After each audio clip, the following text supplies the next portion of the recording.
Al calcio dei college si deve il numero degli atleti in campo, 11 giocatori, tanti quanti gli studenti che compongono le camerate.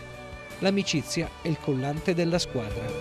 Siamo qui, col cuore azzurro come il nostro cielo, trasparenti e forti come il nostro mare.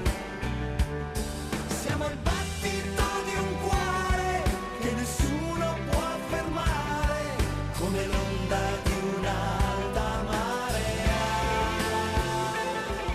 Penso che una cosa bella, sicuramente la più bella per ricordare i Pooh, sia quello di dimostrare che si può lavorare in squadra, che ci può essere un rapporto di stima, di amicizia, che questo senso di gruppo che viene fuori da noi sarebbe molto bello trovarlo anche nelle squadre di calcio, per esempio, cioè il famoso fare spogliatoio, dicono, no?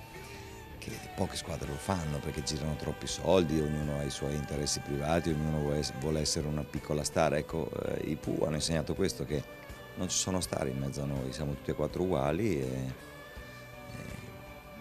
questo forse sarebbe bello trovarlo anche nello sport.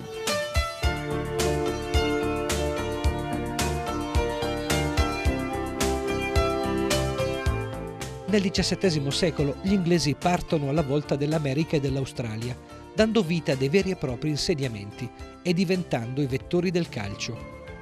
Nelle foreste sudamericane scoprono il caucciù, lo trapiantano in India, lo utilizzano per realizzare il pallone.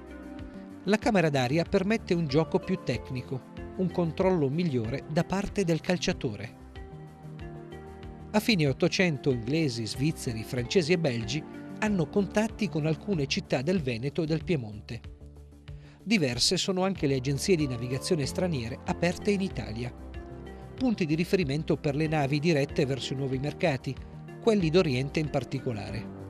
E sono i principali diffusori del football, anche se gli uomini di sport italiani considerano il calcio, termine utilizzato parecchi anni più tardi, poco più di un gioco, e preferiscono parlare di ciclismo, alpinismo, pugilato, scherma.